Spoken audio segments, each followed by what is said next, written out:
नमो अरिहन्ताणं नमो सिद्धाणं नमो आयर्याणं नमो वज्रायाणं नमो लोये सौवसाहूणं मङ्गलं भगवान् वीरो मङ्गलं गौतमो गणी मङ्गलं कुन्दकुन्दार्यो जैनधर्मोऽस्तु मङ्गलम् सर्वमङ्गलमाङ्गल्यं सर्वकल्याणकारकं प्रधानं सर्वधर्माणां जैनं जयतु शासनं जैनं जयतु शासनं नमयोऽर्जुनं वीरम् अनन्तवर्णानदंसनसहावं वोच्छामिनियं सारं केवली शुद्ध केवली भणिदम्।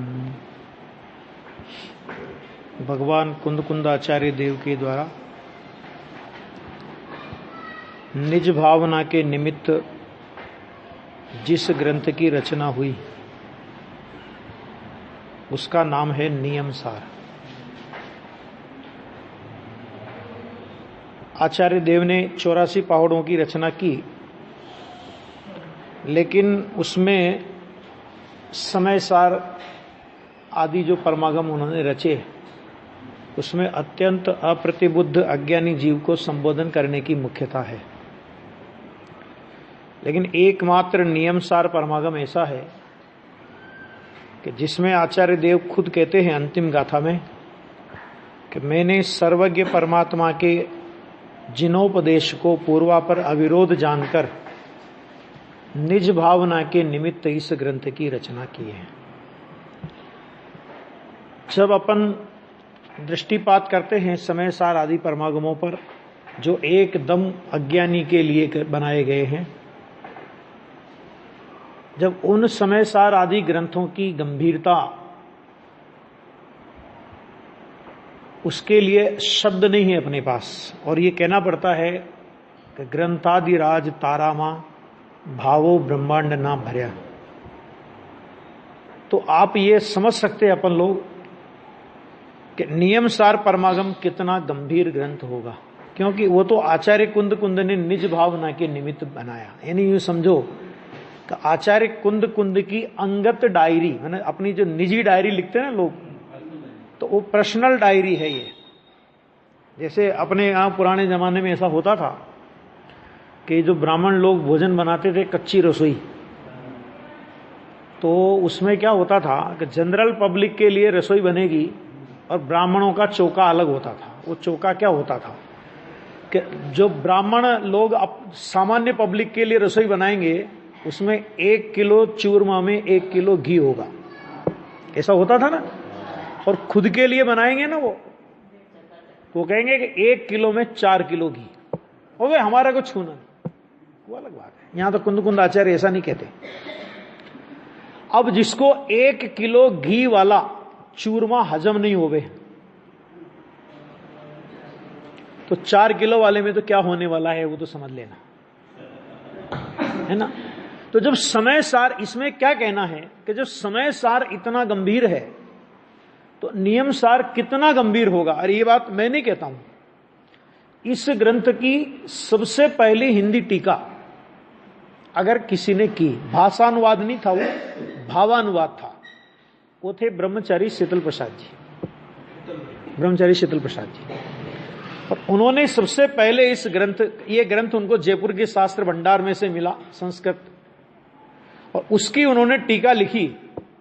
तो उसमें उन्होंने ये बात लिखी कि कितनी ही बातें तो इस ग्रंथ में समय सार से भी उत्कृष्ट है ना, समय सार में भी वो बातें नहीं आई है।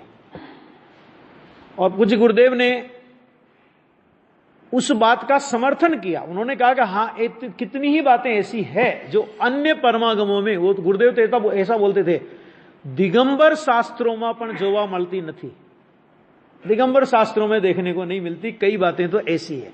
पर होता है क्योंकि मुनिराज निज भावना के निमित्त जिस ग्रंथ की रचना करें उसमें वे क्या नहीं खोलेंगे, उनका पूरा चिंतन है ना।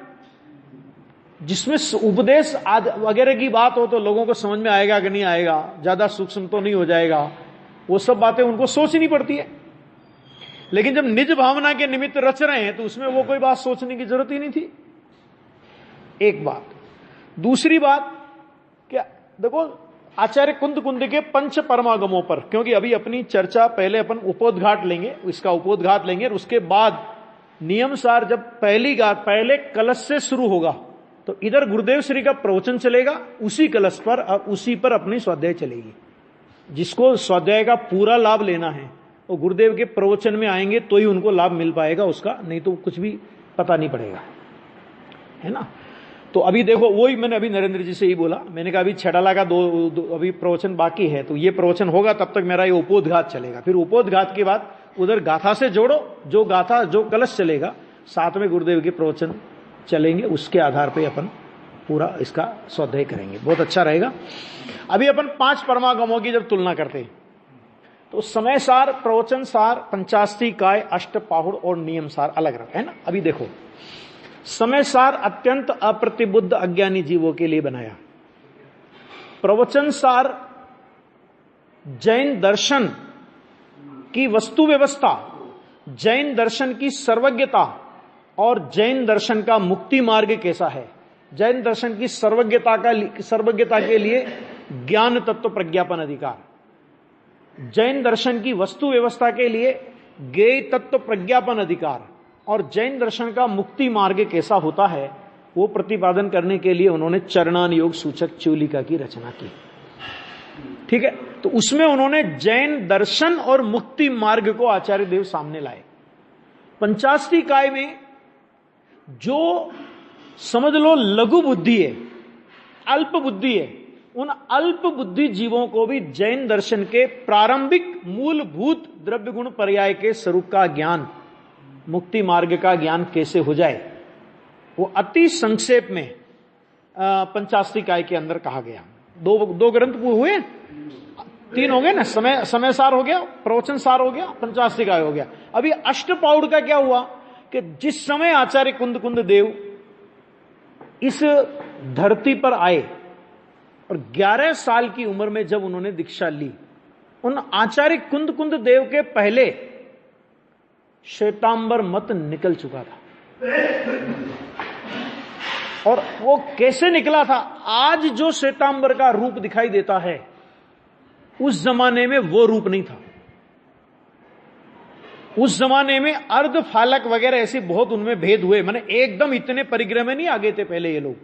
पहले अर्ध फालक मैंने छोटा सा कपड़ा रखते थे, फिर ऐसे ऐसे बढ़ते ये विकृति आई आ गया।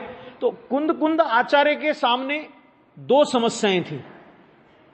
एक तो श्वेतांबर मत निकल चुका था, यानी एक वर्ग खड़ा हो गया था जो बिल्कुल शीतलाचार का झंडा लेके खड़ा हो गया था, और उन्होंने तो अपने को अलग ही कर लिया था। और ऐसा होता है कि जब कहीं से शीतलाचार की बयार बहती है तो जिनको शीतलाचार पसंद है ना, तो उनका भी मन ललचाने लगता है कि काश ऐसी छूट अपने को भी मिल जाए थोड़ी सी, है ना। तो दिगंबरों में शीतलाचार के प्रति, दिगंबर संतों में शीतलाचार के प्रति आकर्षण का भाव दिखाई देने लगा था। शीतलाचार कोई प्रकट रूप में दिखाई देता था ऐसा नहीं, लेकिन शीतलाचार का आकर्षण, उसके प्रति लालायित, उसको ललचाई दृष्टि से वो देखते थे। तो आचार्य कुंद को 2 काम करने थे। एक तो उन्होंने श्वेतांबरों का डट के निषेध करना था कि ये मत वास्तव में सर्वज्ञ वीतराग शासन का अनुगमन करने वाला जैन मत नहीं है, बल्कि ये अन्य मत है। और दूसरा, उन्हें उन नग्न वेशधारियों को फटकार लगानी थी, उनको डांट डपट करके कब्जे में करना था कि जो शीतलाचार के प्रति लालायित हो रहे थे। अब थोड़ा बहुत परिग्रह हो जाए तो क्या तकलीफ है, ऐसा हो जाए तो क्या दिक्कत है, ऐसा हो जाए, है ना। उस जमाने में आकर्षण पैदा हुआ था खाली। जब आकर्षण पैदा हुआ तब आचार्य कुंद को इस भाषा में अष्टपाउड़ लिखना पड़ा कि यदि मुनिराज हैं, वे तिल के तुष मात्र भी ग्रहण करे तो उसके फल में निगोद जाते हैं। और जब लिंग पाहुड़ आचार्य कुंद कुंद का पढ़ोगे तो उसमें कम से कम 10 गाथाएं ऐसी डली हैं जिसमें उन्होंने लिखा, वे पाप मोहित मति हैं, वे श्रवण नहीं तिर्यंच है। ये नहीं, उन्होंने बहुत सारे कारण गिनाए, बहुत सारे कारण गिना कर कहा, ऐसा जो करता है कि श्रवण नहीं तिर्यंच है, ऐसा जो करता है श्रवण नहीं तिर्यंच है। किससे तुलना कर दी? कि सीधी तुलना कर दी तिर्यंच से। ये कुंद कुंद जैसे समर्थ संत ही कर सकते थे, औरों की तो अगर कोई करते तो उनकी तो खटिया खड़ी कर देते, है ना। अब कुंद कुंद आचार्य देव ने जब इतना कड़क लिखा, अब जब सब लिख दिया, क्योंकि आचार्य ये जानते हैं कि भाई सुधरेगा तो जिसको सुधरना है वो सुधरेगा, नहीं सुधरना वो तो कितना ही कहो, भगवान भी नहीं सुधार सकता किसी को। उन्होंने अपना अष्टपाउड लिख करके काम पूरा कर दिया। उसके बाद जीवन के अंतिम पड़ाव में जब कुंद कुंद प्रभु पधारे, है ना, तो उन्हें जो उनका चिंतन मनन चलता था, जो उनका घोलन चलता था, जो उनका अंतरंग परिणमन चलता था, उस परिणमन को एक दैनिक पाठ की डायरी जैसा समझो आप। इस नियम सार को समझ में आ गया? दैनिक पाठ की डायरी जैसा ये नियम सार उन्होंने लिखा। इसका मतलब क्या हुआ कि देखो, समय सार, प्रवचन सार, पंचास्ती काय, आचार्य लिखना आचार्य कुंद कुंद का कर्तव्य नहीं, मजबूरी है। विकल्प कभी कर्तव्य नहीं होता, लेकिन विकल्प मजबूरी है, आ जाता है तो ऐसा काम हो जाता है। अनुशासन प्रशासन, अष्टपाउड में क्या है? अनुशासन प्रशासन ही तो है ना। मुनि को कैसा होना चाहिए, कैसा नहीं होना चाहिए, ऐसा होता है ना। भाव पाहुड़ अगर एक एक पढ़ो, मैंने उनने ऐसा नहीं केवल कठोरता से ही डाटा फटकारा हो, पहले बहुत समझाया भी, भाव पाहुड़ में बहुत समझाया कि तुमने इतनी बार ऐसा किया, तुमने इतनी बार ऐसा किया, भाव के बिना कुछ सिद्धि नहीं है, भाव के बिना कुछ नहीं होने वाला, बहुत समझाया। और वो मैंने प्रेम से भी, सिद्धांत से भी, आगम से भी, और उसके बाद डांट डपट करके, तिर्यंच से तुलना करके भी। तो ये आचार्य कुंद कुंद का अनुशासन प्रशासन, ये आचार्य कुंद कुंद का कर्तव्य नहीं है, ये भी उनकी मजबूरी है। समझ में आया? आचार्य कुंद कुंद का कर्तव्य क्या है, मुनिराज का कर्तव्य क्या होता है ना। अगर हमें यह जानना है तो हमें वो नियम सार में से जानना पड़ेगा कि नियम सार वो मुनिराज का कर्तव्य। अभी एक बात, दूसरी बात एक और जो अपन लोगों के लिए बहुत महत्वपूर्ण है कि ये नियम सार ग्रंथ जैसे आचार्य कुंद कुंद के अन्य परमागम प्रसिद्धि में आए, समय सार, प्रवचन सार, पंचास्तिका, अष्टपाउड, उस तरह नियम सार ग्रंथ प्रसिद्धि में नहीं था। यहां तक कि श्रीमद राजचंद्र जी, जो गुरुदेव 10 साल की जब गुरुदेव की उम्र थी तब श्रीमद जी का देह वियोग हुआ था, यानी गुरुदेव श्री से लगभग 23 वर्ष पहले, गुरुदेव श्री के जन्म के 23 वर्ष पहले श्रीमद राजचंद्र हुए। और उनके जमाने में उनको सारे शास्त्र मिले, लेकिन उनके जमाने में उनको नियम सार ग्रंथ नहीं मिला। आ गया? ये नियम सार ग्रंथ गुरुदेव श्री भी परिवर्तन कर चुके थे। नियम सार ग्रंथ शीतल प्रसाद जी ब्रह्मचारी को मिला सबसे पहले, और शीतल प्रसाद जी ब्रह्मचारी का नाम तो अपन लोगों ने सबने सुना है। बहुत से ग्रंथों की उन्होंने टीका लिखी। और उस जमाने में अगर समय सार पढ़ने वालों में किन्हीं का नाम आता है तो एक वर्णी जी का नाम आता था, वर्णी जी पढ़ते थे, और दूसरे शीतल प्रसाद जी ब्रह्मचारी पढ़ते थे।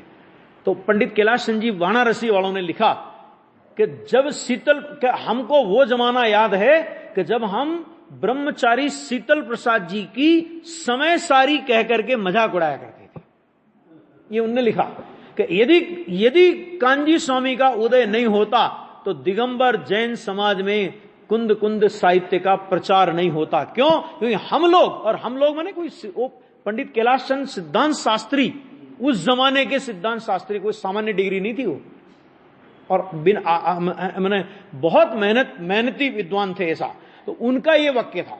तो उन्होंने जयपुर के शास्त्र भंडार में से उनको ये नियम सार की हस्तलिखित प्रति मिली, और उन्होंने उस प्रति के आधार पर इसका हिंदी भावानुवाद, भाषानुवाद नहीं, हिंदी भावानुवाद किया। और भावानुवाद करके ये प्रति प्रकाशित हुई मूलचंद किशनदास कापड़िया, सूरत में एक जे दिगंबर जैन पुस्तकालय है, वहां से ये प्रति प्रकाशित हुई और ये प्रति गुरुदेव श्री को प्राप्त हुई। गुरुदेव श्री को जब ये प्रति प्राप्त हुई तो शुरुआत के जो प्रवचन हुए गुरुदेव श्री के नियम सार पर 9 बार प्रवचन हुए हैं। समझ में आ गया? हाँ, 9 बार प्रवचन हुए कुल, और अपने पास लगभग 4 या 5 बार के प्रवचन उनके सीडी में उपलब्ध है। 3-4 बार के गुरु प्रसाद वगैरह में है, बाकी नहीं है। तो 9 बार प्रवचन हुए। तो पहली बार जब गुरुदेव श्री को ये नियम सार ग्रंथ मिला और उन्होंने उसको पढ़ा, उसकी प्रस्तावना पढ़ी, जिसका मैंने उल्लेख किया अभी कि शीतल प्रसाद जी ब्रह्मचारी ने लिखा कि नियम सार में समय सार से भी कई बातें उत्कृष्ट है, मैंने बढ़ती हुई चढ़ती हुई है। और गुरुदेव श्री ने अपने प्रवचनों में शीतल प्रसाद जी की प्रस्तावना के उस वाक्य को रेफरेंस के रूप में प्रस्तुत किया। लेकिन गुरुदेव को एक बात खटकती थी कि ये ग्रंथ का भावानुवाद तो है, लेकिन शब्द से अनुवाद नहीं है। टीका का भावानुवाद है, लेकिन टीका का शब्द से अनुवाद नहीं है। तो शब्द से अनुवाद की गुरुदेव को आवश्यकता लगी। तो गुरुदेव ने कहा कि इसका शब्द से अनुवाद हो तो ठीक, और ये काम हिम्मत भाई करे तो ठीक। गुरुदेव को जिस पर भरोसा होता है ना कि ये काम समय सार कर चुके थे, प्रवचन सार कर चुके थे, तो ये काम हिम्मत भाई करे तो ठीक। जब हिम्मत भाई को ये आदेश हुआ, बहन श्री ने भी उनसे कहा कि गुरुदेव की भावना है तो आपको ये काम करना है। तो वो नियम सार परमागम का इस तरह हिंदी में शब्द स, संस्कृत टीका का शब्द स हिंदी अनुवाद, गुजराती अनुवाद हिम्मत भाई ने किया और उसके बाद उसका हिंदी अनुवाद प्रकाशित हुआ। हरिगीत भी उन्होंने इसके बनाए और हिंदी के हरिगीत बाबू युगल जी ने बनाए। गुरुदेव श्री उसके बाद इस ग्रंथ पर उनके बहुत बहुत बार प्रवचन हुए। बहुत सी बातें हैं इतिहास की, ये भी जानने योग्य है कि जब पहली बार गुरुदेव श्री ने नियम सार पर प्रवचन किए और पहली बार विक्रम संवत 2000 में वो प्रवचन प्रकाशित हुए। 1 से लगा के 19 गाथा तक के प्रवचन और 38 से लगा करके 42 गाथा तक के प्रवचन गुजराती में प्रकाशित हुए। उस समय 15 नंबर की गाथा में आया हुआ कारण शुद्ध पर्याय का विषय गुरुदेव ने बहुत खोला, और खोलने के बाद उन्होंने एक नक्शा भी बनवाया था क्रमबद्ध कारण शुद्ध पर्याय को समझाने के लिए। समुद्र की सपाटी वगैरह वगैरह वो बहुत नक्शा बनाया था। वो जब अपनी 15 गाथा पे चर्चा आएगी तब उसकी चर्चा करेंगे। तो वो जब नक्शा उन्होंने बनाया और बनाने के बाद उन्होंने उस समय के दिगंबर विद्वानों को, बड़े बड़े विद्वानों से बात की कि भाई ये कारण शुद्ध पर्याय की बात इसमें आई है और ये ऐसी है ऐसी, बहुत गुरुदेव ने बात की। हाँ वो है। हाँ, तो उसमें गुरुदेव ने जब ये बात कही तो उन विद्वानों ने कहा कि साहब, कुछ विद्वानों ने कहा कि नहीं कारण पर्याय कुछ नहीं होती, ऐसा ऐसा, मैंने उसको गोलमाल कर दिया। तो गुरुदेव को ये लगा कि जब ये बात बड़े बड़े विद्वानों को समझ में नहीं आ रही है, कारण शुद्ध पर्याय की बात सामान्य बात नहीं है, जितना हल्के फुल्के में अपन लोग समझते हैं ना कारण शुद्ध पर्याय, उतना भी नहीं है। और कारण शुद्ध पर्याय का ज्ञान नहीं हो तो सम्य दर्शन रुक जाएगा, ऐसा भी नहीं है। तो गुरुदेव ने फिर कहा कि भाई उस चीज को उस समय वो प्रवचन में तो वो चीज जाने दी, लेकिन उस समय नक्शा उसमें से हटा लिया, किताब में नक्शा नहीं दिया।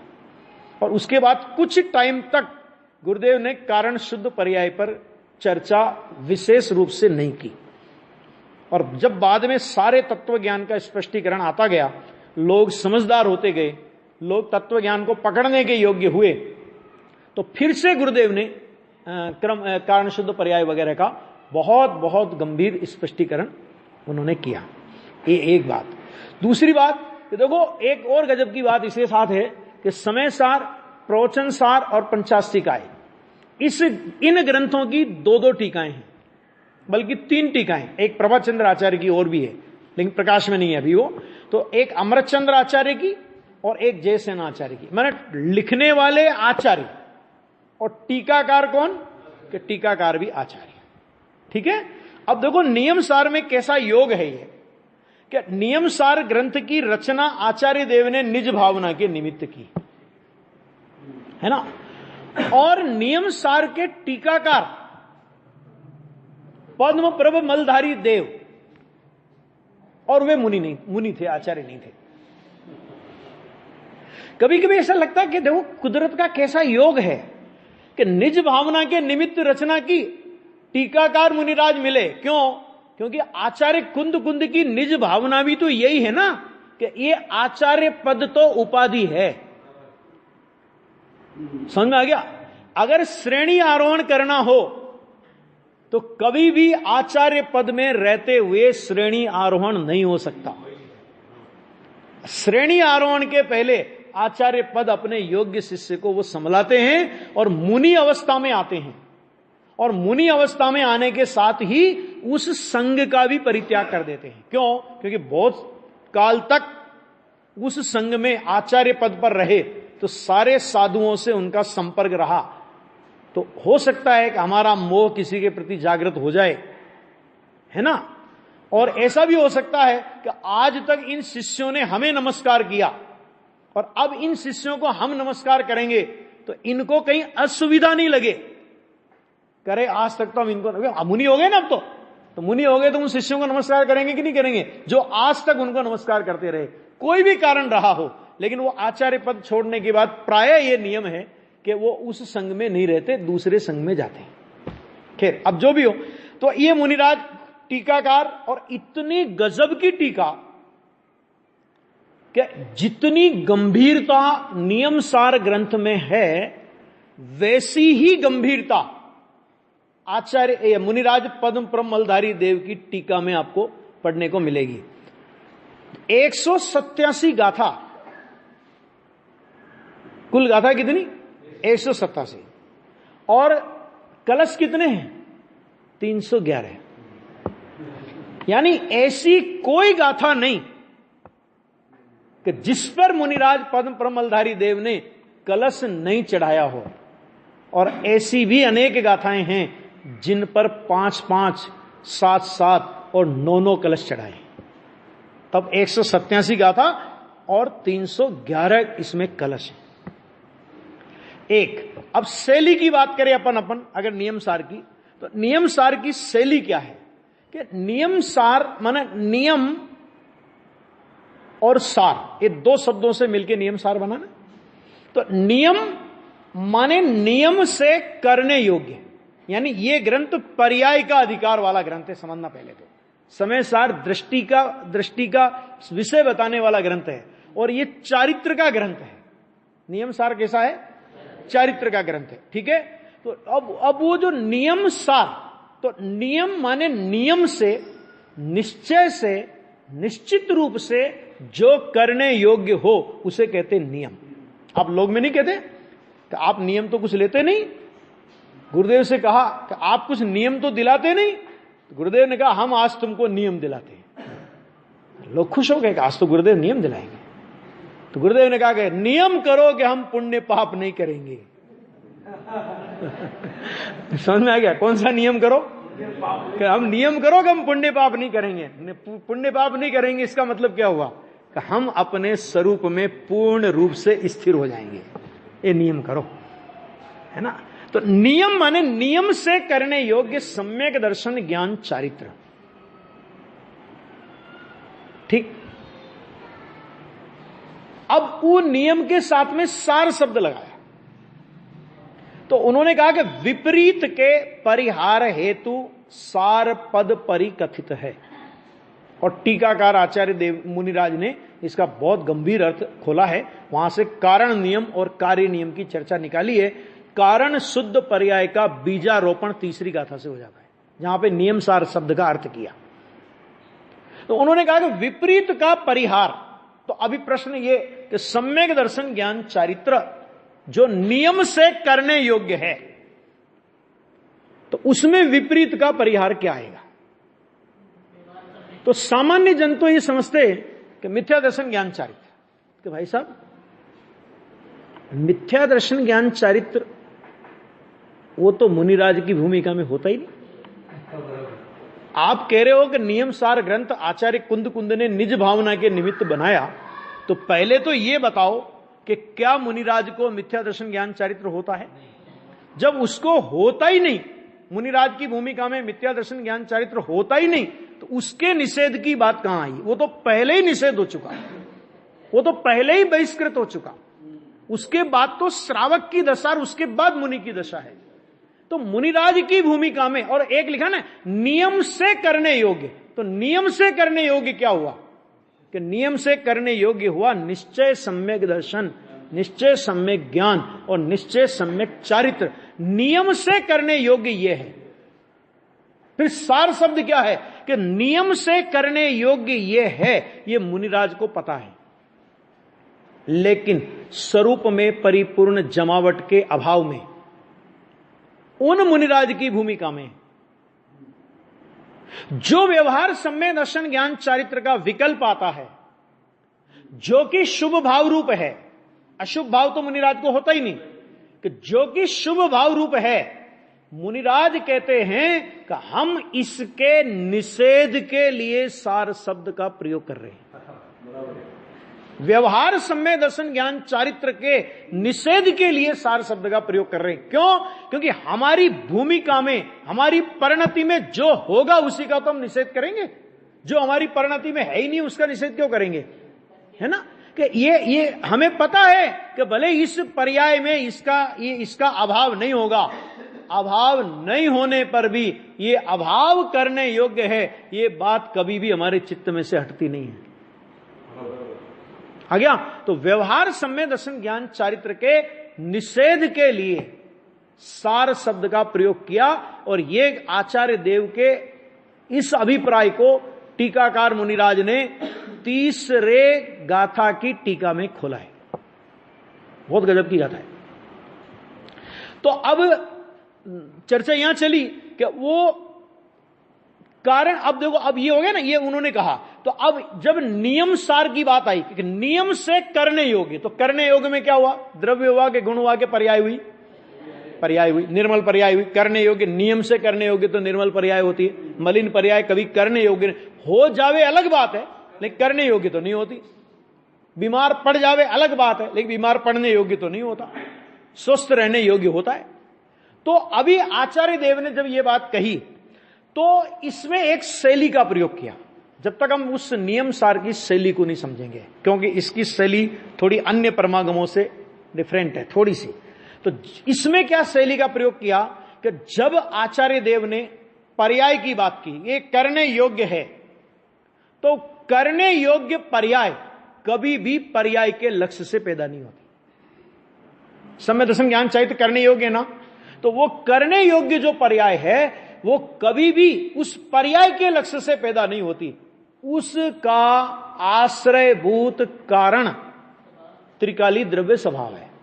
तो जब आचार्य देव ने पर्याय के करने की बात की कि ये करने योग्य निर्मल पर्याय की जब उनने बात की, तो टीकाकार मुनिराज, आचार्य देव ने कार्य की बात की, तो टीकाकार मुनिराज उसमें से कारण क्या है, इसका कारण कौन है, वो कारण की चर्चा निकाल करके लाए।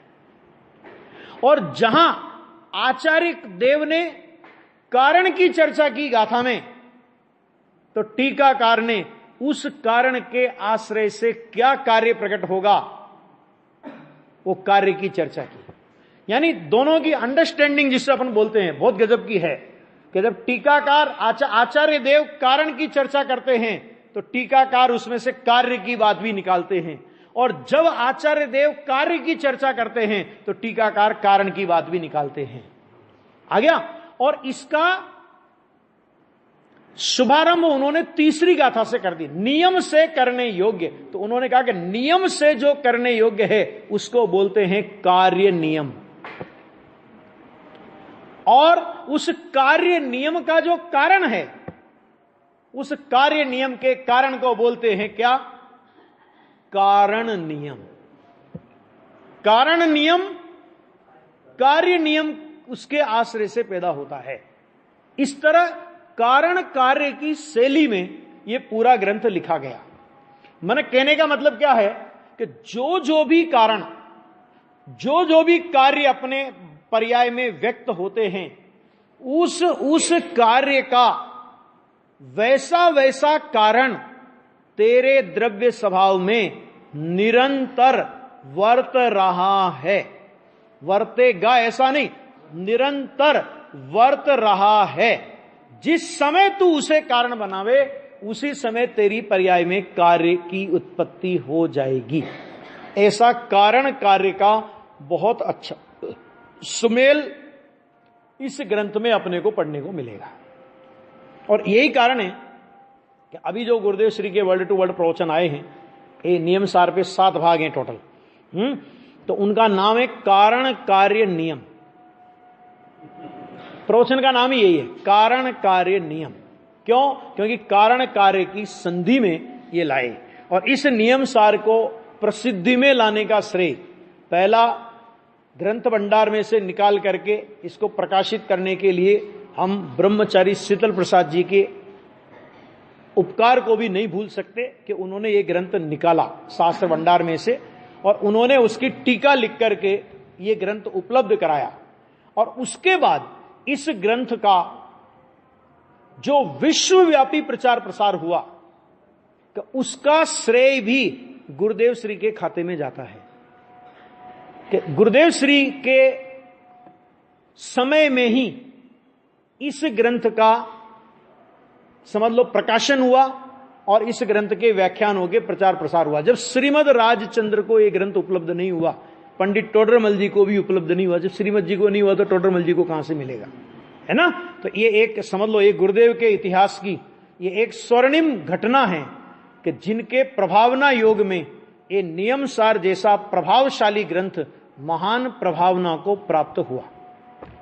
आ गया। इस ग्रंथ के प्रस्तावना में देखो, ये अपन यहां से शुरू करेंगे। इसका उपोद्घात भी बहुत जोरदार है, और वो एक इतिहास भी है, और वो अपने को आचार्य कुंद कुंद के बारे में भी बहुत सारी जानकारी देता है, और नियम सार के बारे में भी बहुत सारी जानकारी देता है। इस ग्रंथ की विशेषताओं की चर्चा अपन और यथा समय करेंगे, लेकिन अभी जो इस ग्रंथ के जो अपने जो अनुवादक हैं पंडित हिम्मत भाई जेठालाल शाह, तो उन्होंने इस ग्रंथ की जो प्रस्तावना लिखी, उसका उपोद्घात लिखा। उस उपोद्घात को अपन जरा देखते हैं। उसमें आचार्य कुंद कुंद के संबंध में एक प्रामाणिक और तथ्यात्मक जानकारी के साथ साथ इस नियम सार ग्रंथ के संबंध में भी बहुत मार्मिक उन्होंने चित्रण किया है। देखो, ये उपोद्घात निकाल लीजिए इसका। भगवान कुंद कुंद आचार्य देव प्रणीत यह नियम सार नामक शास्त्र द्वितीय श्रुत स्कंद के सर्वोत्कृष्ट आगमों में से एक है। पहला प्रथम श्रुत स्कंद सठखंड आगम वगैरह, और द्वितीय श्रुत स्कंद ये, तो उसमें से द्वितीय श्रुत स्कंद के आगमों में से सर्वोत्कृष्ट आगमों में से ये एक है। एक बात अब देखो जरा, ये इतिहास है लेकिन थोड़ा नॉलेज होना चाहिए कि द्वितीय श्रुत स्कंद की उत्पत्ति किस प्रकार हुई। उसे हम पट्टावलियों के आधार पर प्रथम संक्षेप में देखें। विस्तार से जानने की जिसको जिज्ञासा हो वो पट्टावलियां देखे, लेकिन संक्षेप में यहां पर उस द्वितीय श्रुत स्कंद की उत्पत्ति हुई किस तरह, कहां से ये परंपरा चली आई, तो वो अपने सामने बताते हैं। आज से 2477, ये तो उस जमाने जब ये प्रस्तावना लिखी थी तब की बात है ना। अभी तो 2500 और कितने 45-46 वर्ष हो गए, शायद ज्यादा हो गए होंगे बल्कि, हाँ 46 में चल रहा है ना। हाँ, तो आज से 2400 जब ये प्रस्तावना लिखी थी तब की बात, इतनी पुरानी प्रस्तावना है ये। वर्ष पूर्व इस भरत क्षेत्र को पुण्य भूमि में जगत पूज्य परम भट्टारक, अभी आप कहेंगे कि परम भट्टारक शब्द कहां आया, ये कैसे लगाया, ये नियम, ये प्रवचन सार पढ़ेंगे ना अपन, तो शुरुआत की जो 5 गाथाएं हैं है ना, पणमामि वड्डमानम, वो वाली जो गाथा है ना, उस गाथा में भगवान महावीर स्वामी के लिए परम भट्टारक शब्द का प्रयोग किया है। भट्टारक शब्द पूज्य पद के अर्थ में आता है।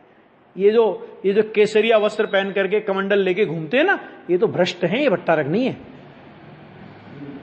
ये तो मुनि भ्रष्ट हुए। तो एक कुवेश जिसको अपन कुलिंग कहेंगे, ये 3 प्रकार के लिंगों की चर्चा आचार्य देव ने की। मुनिराज का, जिनेन्द्र देव का, मुनिराज का, और उसका श्रावक वगैरह का, आर्य स्त्रियों में आर्यका का, है ना। इसके अलावा कोई लिंग जैन दर्शन में सम्य दर्शन स्वरूप नहीं हो सकता। ये भट्टारक जितने हैं ना, ये सब, ये कोई जैन दर्शन का भेष नहीं है। भट्टारक भगवान श्री महावीर स्वामी मोक्ष मार्ग का प्रकाश करने के लिए समस्त पदार्थों का स्वरूप अपनी सातिशय दिव्य ध्वनि द्वारा प्रकट कर रहे थे। उनके निर्वाण के पश्चात क्या हुआ? उनके निर्वाण के पश्चात 5 श्रुत केवली हुए, बराबर, भगवान महावीर स्वामी के निर्वाण के बाद, जिनमें अंतिम श्रुत केवली श्री भद्रबाहु हुए। वो केवली वगैरह तो सब समझ, जम्बू स्वामी सुधर्माचार्य वो सब है ना, गौतम स्वामी, जम्बू स्वामी सुधर्माचार्य, वो सब तो हो गए। यहां सीधा श्रुत केवली पे आ गए। तो 5 श्रुत केवली हुए। अंतिम श्रुत केवली थे भद्रबाहु स्वामी। श्रुत केवली में द्वादश सांग के पाठी, वो निश्चय श्रुत केवली वाली बात नहीं है यहां पे, द्वादश सांग के पाठी, 12 अंग का जिनको ज्ञान था। तो ऐसे श्रुत केवली अंतिम थे भद्रबाहु स्वामी। और यहां तक तो द्वादशांग शास्त्र की प्ररूपणा से निश्चय व्यवहारात्मक मोक्ष मार्ग यथार्थ प्रवर्तमान रहा, है ना। मतलब भद्रबाहु स्वामी तक कोई घोटाला नहीं था, ठीक। तत्पश्चात काल दोष के कारण क्रमशः अंगों के ज्ञान की विच्युति होती गई। अंग माने जो ये द्वादशांग होते हैं ना, इनमें अंगों के ज्ञान की विच्युति होती गई, मैंने कम होते गए, बुद्धि घटती गई। अभी तक शास्त्र लिपिबद्ध नहीं हुए थे, ये सब मौखिक चलता था। वो आचार्य अपने शिष्यों को समझाते थे और वो शिष्य अपने शिष्यों को ट्रांसफर करते थे, ऐसा चलता था। इस प्रकार अपार ज्ञान सिंधु का अधिकांश विच्छिन्न होने के पश्चात द्वितीय भद्रबाहु स्वामी आचार्य की परिपाटी में, द्वितीय भद्रबाहु स्वामी हुए, उसके बाद उनकी परिपाटी में 2 समर्थ मुनि हुए। एक का नाम धरसेन आचार्य और दूसरे का नाम श्री गुणधर आचार्य। ये धरसेन आचार्य ये प्रथम सूत स्कंद के प्रणेता हैं और गुणधर आचार्य ये द्वितीय सूत स्कंद के प्रणेता हैं। तो कितना गौरवशाली इतिहास है अपना। उनसे प्राप्त हुए ज्ञान के द्वारा उनकी परंपरा में होने वाले आचार्यों ने शास्त्रों की रचना की और वीर भगवान के उपदेश का प्रवाह अविच्छिन्न रखा। यहां तक प्रवाह चलता रहा। फिर क्या हुआ कि श्री धरसेन आचार्य को आग्रायणी पूर्व के पंचम वस्तु अधिकार के महाकर्म प्रकृति नामक चतुर्थ प्राभृत का ज्ञान था। अभी अपने को तो द्वादशांग के नाम भी याद नहीं हो सकते, है ना। कितना गंभीर द्वादशांग होगा, एक एक पद का उसका विचार, एक अंग में इतने पदा, इतने पद, 18,000 पद, इतने उसमें एक एक पद में इतने श्लोक, और फिर उसके डबल करते जाओ। सूत्र पाउड़ में पूरा डिटेल दिया है इसका। देखो, उस ज्ञानामृत में से क्रमानुसार आगे होने वाले आचार्यों द्वारा सटखंडागम, उसके बाद धवल ये जय सटखंडागम की टीका है, महाधवल ये महाबंध की टीका है। यानी ये समझो कि धवला और महाधवला ये सटखंडागम की ही टीका है, क्योंकि सटखंडागम और महाबंध ये मिला करके एक पूरा सटखंडागम पूरा होता है, ठीक है। और उसके बाद जय धवला, जय धवला है ना, कि जय धवला एक कसाई पाउड़ की टीका का नाम, कसाई पाउड़ ग्रंथ है, उसकी टीका का नाम है। और उसके बाद फिर इनके आधार पे क्या हुआ कि गोमट सार, लब्धि सार, छपना सार आदि शास्त्रों की रचना हुई। इस प्रकार प्रथम श्रुत स्कंद की उत्पत्ति है। और प्रथम श्रुत स्कंद की उत्पत्ति में क्या हुआ था? आगम शैली की मुख्यता से प्रतिपादन, जीव और कर्म की व्यवस्था उसमें प्रतिपादित थी। उसमें जीव और कर्म के संयोग से हुई आत्मा की संसार पर्याय का, अर्थात गुणस्थान, मार्गणा आदि का वर्णन है। बराबर, पर्यायार्थिक नय को प्रधान रखकर कथन किया गया है। ऐसा नहीं कि द्रव्यानियों का कथन नहीं है, अध्यात्म का कथन नहीं है। अरे ऐसे ऐसे अध्यात्म के न्याय हैं सठखंडागम में, है ना। जीवो मंगलम जैसे बहुत सारे प्रकरण हैं उसमें, कषाय पाउड़ में बहुत सारे प्रकरण हैं। गुरुदेव प्रवचन में लेते थे, सुत पंचमी के प्रवचनों में गुरुदेव सठखंडागम और कषाय पाउड़ में से कई बार न्याय लेते थे। और सठखंडागम का पहला भाग और कषाय पाउड़ का पहला भाग वो गुरुदेव श्री ने प्रवचनों में सभा में पढ़ा है, सभा में, ऐसा। तो ये देखो, आत्मा की संसार पर्याय का अर्थात गुणस्थान मार्गणा आदि का वर्णन है। पर्याय आर्थिक नय को प्रधान रखकर कथन किया गया है। इस नय को अशुद्ध द्रव्यार्थिक भी कहते हैं। पर्याय आर्थिक कहो, अशुद्ध द्रव्यार्थिक कहो, और अध्यात्म भाषा में अशुद्ध निश्चय अथवा व्यवहार कहा जाता है। आ गया? गुणधर आचार्य का क्या था? दो स्पर्श ऊपर। हाँ, गुणधर आचार्य का वो भी प्रथम वो है ना, वो आगे आएगा अभी, द्वितीय कुछ सूत्र स्कंद के पढ़े। अब देखो आया ना, आगे आ रहा है। गुणधर आचार्य को ज्ञान प्रवाद पूर्व के 10वें तृतीय प्राभृत का ज्ञान था। उस ज्ञान में से तत्पश्चात होने वाले आचार्यों ने क्रमशः सिद्धांतों की रचना की। इस प्रकार हाँ, कुंद उनकी परंपरा, उनकी उसमें है वो। इस प्रकार सर्वज्ञ भगवान आचार्य ने रचना, इस प्रकार सर्वज्ञ महावीर से चला आ रहा ज्ञान आचार्यों की परंपरा से भगवान कुंद आचार्य देव को प्राप्त हुआ। उन्होंने पंचास्ति का संग्रह देखो, और ये किसके लिए रचा गया? एक कुमार राजा था कोई, उसके निमित्त ये पंचास्तिकाय ग्रंथ की रचना की है। उसने कहा कि हमको स्वरूप समझना है। ऐसा भी होता है कभी कभी। उसके बाद प्रवचन सार, समय सार, नियम सार, अष्टपाहुड़ आदि शास्त्र रचे, और इस प्रकार द्वितीय श्रुत स्कंद की उत्पत्ति हुई। उसमें ज्ञान को प्रदान करके शुद्ध द्रव्यार्थिक नय से कथन है और आत्मा के शुद्ध स्वरूप का वर्णन है। आ गया? ये द्वितीय दो धाराएं, माने एक जिनागम की दो धाराएं।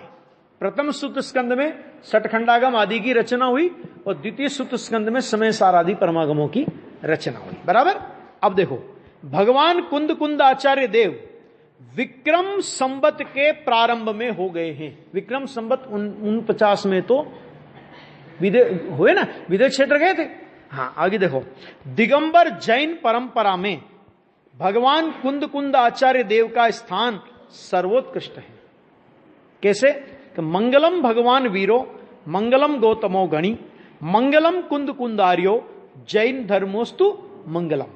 इस पवित्र श्लोक को प्रत्येक दिगंबर जैन धर्मानुयायी शास्त्र पठन से पूर्व मंगलाचरण के रूप में बोलता है। अरे इतना ही नहीं, दिगंबरों की पहचान कुंद बन गई।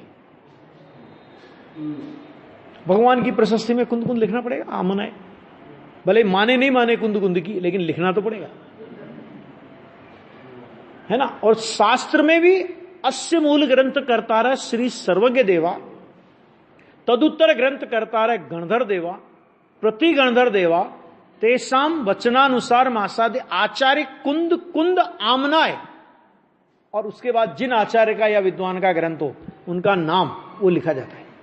माने ये प्रमाणित करना पड़ेगा आपको कि ये ग्रंथ भगवान की परंपरा से, गणधर की परंपरा से, प्रति गणधर की परंपरा से, आचार्य कुंद की आमनाय में हुए फलाने आचार्य या विद्वान के द्वारा लिखा गया है ना। और जब मुनिराज की दीक्षा विधि होती है तो दीक्षा विधि में हम आप कुंद आमनाय के अंतर्गत उनको दीक्षित किया जाता है। इतने प्रमाणिक है कि दिगंबरों की पहचान भगवान महावीर नहीं, दिगंबरों की पहचान कुंद है। क्यों नहीं है भगवान महावीर? कि श्वेतांबर भी मानते होंगे। किसी प्रतिमा पे लिखा मिल जाएगा कुंद आमनाय, अब भले उस प्रतिमा का श्वेतांबरीकरण हो गया, लेकिन अगर उसकी प्रशस्ति में कुंद आमनाय मिल गया तो तुम कुछ भी कर लो, प्रतिमा दिगंबर है, ऐसा। तो वो उसके रूप में बोलता है। और इससे सिद्ध होता है कि सर्वज्ञ भगवान श्री महावीर स्वामी और गणधर भगवान श्री गौतम स्वामी के पश्चात तुरंत ही भगवान कुंद आचार्य का स्थान आता है। दिगंबर जैन साधु अपने को कुंद आचार्य की परंपरा का कहलाने में गौरव का अनुभव करते हैं। ठीक है? हाँ, भगवान कुंद आचार्य देव के शास्त्र साक्षात गणधर देव के वचनों जितने ही प्रमाणभूत माने जाते हैं, है ना। हाँ, उसके पश्चात होने वाले ग्रंथकार आचार्य अपने किसी कथन को सिद्ध करने के लिए कुंद कुंद आचार्य देव के शास्त्रों का प्रमाण देते हैं, जिससे यह कथन निर्विवाद सिद्ध होता है। ऐसा ही नहीं, सटखंडागम के 3 खंडों पर आचार्य कुंद कुंद ने परिकर्म नाम की एक टीका लिखी। लोग ये समझते हैं कि आचार्य कुंद कुंद को अध्यात्म का ही ज्ञान था खाली, वो तो अध्यात्मी थे, अध्यात्मी। वो सटखंडागम की परिकर्म टीका लिखी। वो टीका भले ही आज उपलब्ध नहीं है, लेकिन उस टीका के उल्लेख सटखंडागम की धवला टीका लिखने वाले वीरसेन स्वामी ने दिए। उनके जमाने तक, इससे यह सिद्ध हुआ ना कि उनके जमाने तक वो टीका उपलब्ध थी, तभी तो उसके उल्लेख दिए उन्होंने। कौन कहता है कुंद कुंद आचार्य अकेले अध्यात्म के ही ज्ञाता थे? कर्णान योग का इतना विशद ज्ञान कि सटखंडागम के 3 खंडों पर कितने 1 लाख श्लोक प्रमाण, ऐसा कुछ है उसका, कि उतनी बड़ी उन्होंने टीका लिखी है। आगे कुंद कुंद आचार्य देव के, जिससे यह बात निर्विवाद सिद्ध होता है। उसके पश्चात लिखे गए ग्रंथों में, मतलब क्या कि कुंद कुंद आचार्य के बाद जो ग्रंथ लिखे गए, एक धारा बदली पूरी और अध्यात्म की धारा में मुड़ गए। परमात्म प्रकाश, योग सार, समाधि तंत्र, इष्टोपदेश और बहुत सारे ग्रंथ हैं। उनके पश्चात लिखे गए ग्रंथों में उनके शास्त्रों में से अनेकानेक अवतरण लिए गए हैं। समाधि तंत्र और इष्टोपदेश देख लेना, गाथा की गाथा उठा के डाली है पूज्यपाद आचार्य ने। वास्तव में भगवान कुंद कुंद आचार्य ने अपने परमागमों में तीर्थंकर देवों के द्वारा प्ररूपित उत्तमोत्तम सिद्धांतों की सुरक्षा की है और मोक्ष मार्ग को स्थिर रखा है। विक्रम संवत 990 में, 990 यानी अभी कितना चल रहा है? 2075, है ना, 76, यानी लगभग 1086 वर्ष पहले हुए में श्री देवसेन आचार्य हो गए हैं। वे अपने दर्शन सार नामक ग्रंथ में कहते हैं कि विदेह क्षेत्र के वर्तमान तीर्थंकर श्री सीमंदर स्वामी के समो शरण में जाकर श्री पद्मनंदी नाथ ने अर्थात कुंद कुंद आचार्य देव ने स्वयं प्राप्त किए हुए ज्ञान द्वारा बोध न दिया होता तो मुनि जन सच्चे मार्ग को कैसे जानते। ये दर्शन पाउड का उल्लेख है। और दर्शन पाउड कोई देवसेन आचार्य सामान्य आचार्य नहीं थे। देवसेन आचार्य इस बात को कह रहे हैं, कुंद कुंद आचार्य से कोई सांठगांठ होगी उनकी, कि कांजी स्वामी से सांठगांठ हो गई होगी कि तुम कहना ये बात। मैंने कितनी मखौल उड़ाते हैं लोग कि ये सब कल्पना की बातें हैं जी। कुंद कुंद आचार्य विदेश क्षेत्र गए, वो जा ही नहीं सकता पंचम काल में। तो बाबूजी बहुत अच्छी बात कहते थे कि पंचम काल में तो भाई, इस पंचम काल में तो वो काम हुए हैं जो कभी नहीं हुए। तीर्थंकर के पुत्री होना, चक्रवर्ती का मान भंग होना, कितने ऐसे काम हुए हैं जो पंचम काल में हुए। मैंने कहा तुम इसीलिए मान लो इस काम को। और हम तो डंके की चोट ये बात कहते हैं कि कुंद कुंद आचार्य विदेश क्षेत्र गए थे। मुमुक्षु समाज को तो डंके की चोट ये बात स्वीकार होना ही चाहिए और होती है। क्यों? क्योंकि हमारे गुरुदेव श्री ने कुंद कुंद आचार्य को विदेश क्षेत्र में साक्षात देखा था। विदेश क्षेत्र में गुरुदेव फतेहमंद कुमार राजकुमार थे और उस अवसर पर गुरुदेव श्री ने कुंद कुंद आचार्य को साक्षात देखा। हमें दूसरा कोई प्रमाण चाहिए ही नहीं। ब्रह्मचारी स्थिति में एक बात कह के पूरा करता हूं, इसको आगे लेंगे कि जब समय सार की स्थापना हुई ना, सोनगढ़ में स्थापना हुई समय सार की, जब पहला स्वाध्याय मंदिर बना, उस स्थापना में ब्रह्मचारी शीतल प्रसाद जी आए थे। और वो समय सार की स्थापना बहिन श्री के हाथ से हुई थी और ब्रह्मचारी शीतल प्रसाद जी ने वो स्थापना की विधि कराई थी। ये भी आपको पता होगा, सब नहीं होगा तो सुनो।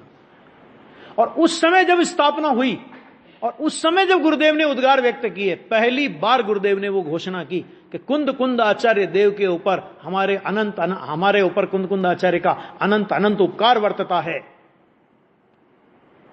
कुंद कुंद आचार्य विदेश क्षेत्र गए थे, 8 दिन रहे थे, भगवान की बात सुनी थी, वहां से आकर ये शास्त्र रचे। इस बात को कोई माने न माने, लेकिन ये बात यथा तथ्य है, प्रमाण सिद्ध है, नजरों जोए लिए। ये शब्द गुरुदेव बोले थे उस समय। शीतल प्रसाद जी जब पहली बार सोनगढ़ में समय सार की स्थापना हुई, तब गुरुदेव ने उद्गार व्यक्त किए थे कुंद आचार्य के प्रति, तब ये वाक्य गुरुदेव ने बोला। उस समय तक गुरुदेव का ये बहिश्री का जातिश्रवण वगैरह कोई बाहर नहीं आया था। ये होने के बाद फिर हिम्मत भाई को थोड़ा लगा कि गुरुदेव इतना क्यों बोल रहे हैं, इतना दृढ़ता से कैसे बोल रहे हैं। तो उनने बहिश्री को पूछा कि आज गुरुदेव ने ऐसा बोला, यथा तथ्य है, नजरो जोएली, ऐसा क्यों बोल रहे हैं। तो उनने कहा फिर गुरुदेव को ही पूछो ना, मेरे से क्यों पूछते हो। तो फिर हिम्मत भाई गुरुदेव के पास गए और फिर वो गुरुदेव श्री ने पूरा बहिश्री का जातिश्रवण वगैरह का पूरा उन्होंने उसके बाद बताया, तब ये बात प्रसिद्धि में आई, उसके पहले हो चुका है। अब कोई माने नहीं माने, सत्य सत्य है।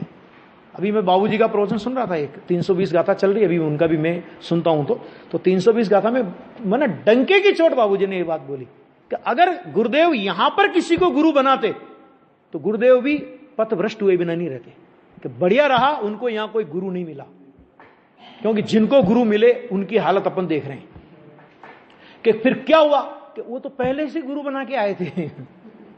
पिछले भाव में सिमंदर भगवान को गुरु बना था, कुंद आचार्य वहीं मिल गए थे उनको, उसमें क्या दिक्कत है।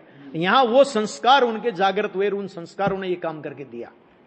बाकी दम है किसी की कि इतने कि मैंने एक 6ठी और 7वीं क्लास पढ़े हुए व्यक्ति जिन्होंने गुरुदेव कल ही मैंने प्रवचन में सुना उनके कि भाई हमने 6ठी क्लास तक तो परीक्षा दी और 7वीं क्लास पढ़े लेकिन परीक्षा नहीं दी, है ना। अब ऐसा व्यक्ति कि जिनने लौकिक अध्ययन मात्र इतना किया हो, है ना, और जिनके चरणों में बैठकर अभी के सिद्धांत चक्रवर्ती सिद्धांतचार्य पंडित फूलचंद सिद्धांत शास्त्री थे ना, कैलाश चंद सिद्धांत शास्त्री थे ना, हैं, इन्होंने सठखंडागम के 2000 साल में ये काम भी तो पहली बार हुआ है कि फूलचंद सिद्धांत शास्त्री, हीराचंद जी पंडित जी, एक हीराचंद जी थे, एक सिद्धांत शास्त्री, एक आदिनाथ नेमिनाथ उपाध्याय थे, है ना। तो इन लोगों ने वो सठखंडागम और हिंदी का संपादन सारा का सारा अनुवाद वगैरह पंडित फूलचंद जी ने किया। और फूलचंद जी गुरुदेव के चरणों में बैठकर जिनवाणी सुनने में अपना गौरव समझते थे। तो ऐसा ही व्यक्तित्व था क्या, है ना। तो ये बहुत सारी बातें हैं जो इतिहास भी है, वो इतिहास भी अपने को जानना चाहिए। और अभी वो जमाना गया, नहीं ये बात मत बोलो, इससे तत्व का विरोध होगा, लोग तत्व नहीं सुनेंगे। जिनको नहीं सुनना है नहीं सुने, लेकिन हम अपने गुरुदेव की प्रभावना, उनके अंतरंग की, उनके बहिरंग की, उनके इस जन्म की, उनके पिछले जन्म की डंके की चोट बोलेंगे और बोलेंगे। उसमें हम इतिहास कैसे बदल देंगे भाई। हमें भरोसा है ना, दुनिया को भरोसा है कि नहीं है, नहीं माने, दुनिया को मानना है माने, नहीं मानना है नहीं माने। हम अपनी बात डंके की चोट कहेंगे, है ना। तो ये सारी बातें हैं। तो जो गुरुदेव बोलते थे ना, इतना दमंगता से जो बोलते थे कुंद आचार्य के प्रति, उसके पीछे बहुत बड़ा कारण था कि कोई माने कि नहीं माने, गए थे 8 दिन रहे थे तो कैसे रहे थे, ऐसे रहे थे। ये सब बातें हैं, शेष चर्चा बात है।